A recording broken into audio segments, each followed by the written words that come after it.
They say that history is written by the victors. This is one small, yet significant, piece of Civil War history that the victors would have preferred not to have been told. Many historians mention it only briefly and sometimes not accurately. In his epic film documentary, The Civil War, Ken Burns does not mention it at all. It is not a story of glorious battles and thousands of dead and wounded on bloody fields of valor. It is the story of how in times of war, horrendous and militarily unjustified things can happen to defenseless civilians and private property.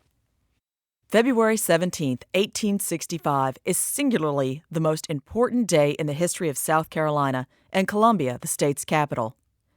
On this day, everything changed for the Palmetto State. Politically, economically, socially, nothing would ever be the same.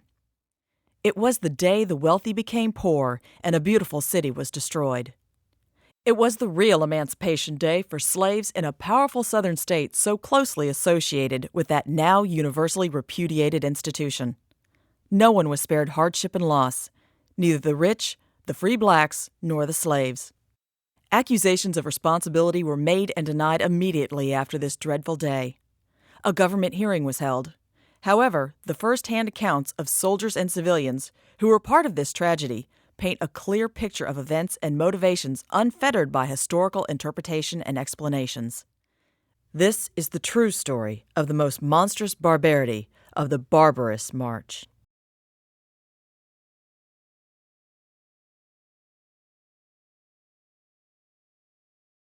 In early December of 1864, Major General William Tecumseh Sherman and his 65,000-man army reached the Atlantic Ocean, concluding their successful and much-heralded march to the sea through Georgia.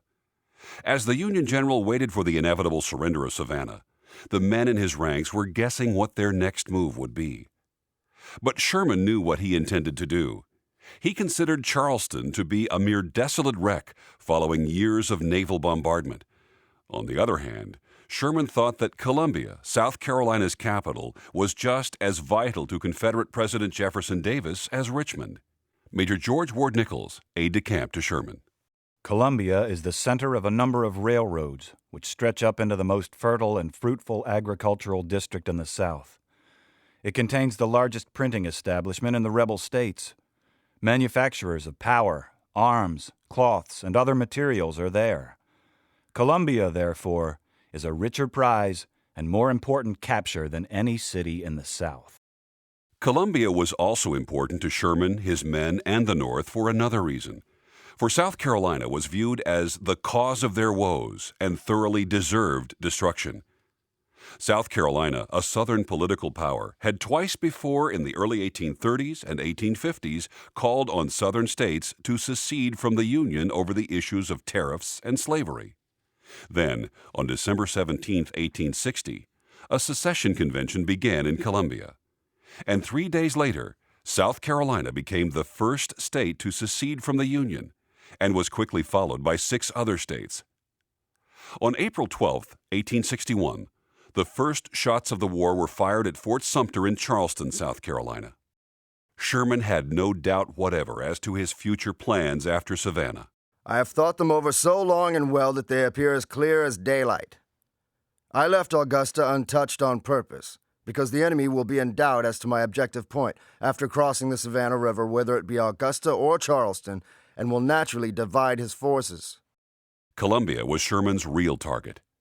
But on December 16, 1864, Sherman received a letter from Lieutenant General Ulysses S. Grant, Commander-in-Chief of the Union Army, dashing his plans. Grant directed Sherman to establish a base on the coast and, with the balance of his command, come to Grant by water with all dispatch.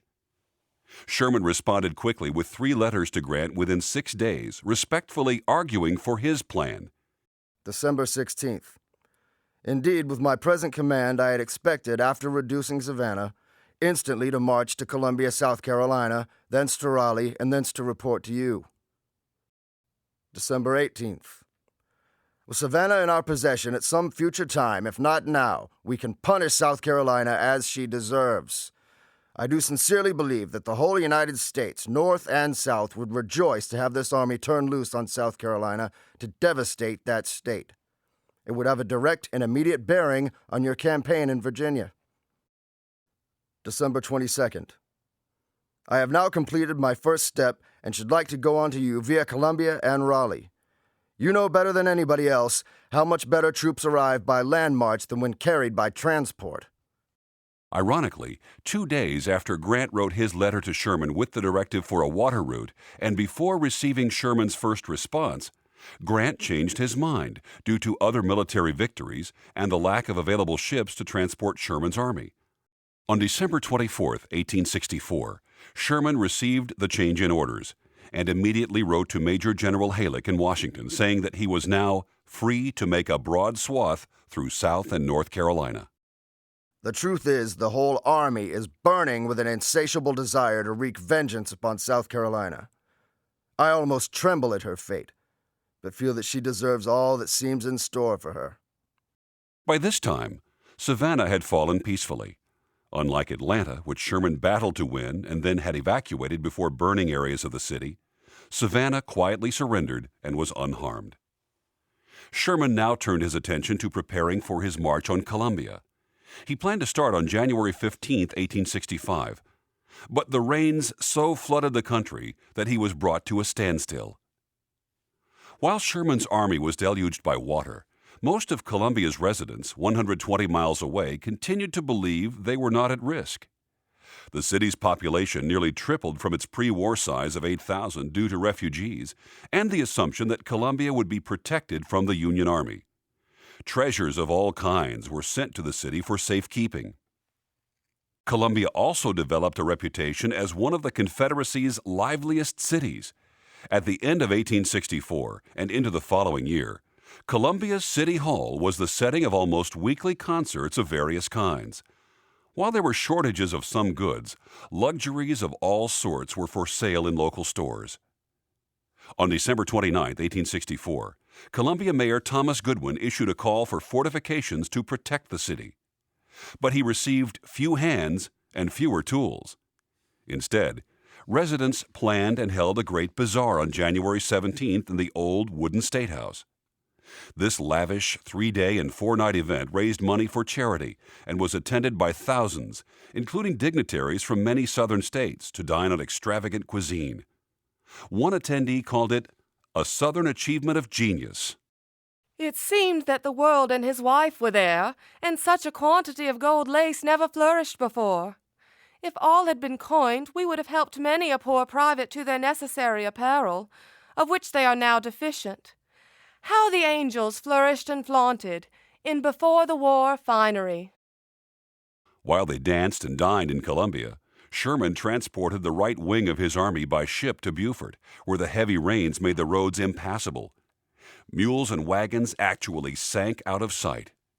Sherman joined General Oliver Howard in Beaufort on January 21st, while the left wing of his army, under the command of General Henry Slocum, struggled through the rain up the flooding Savannah River.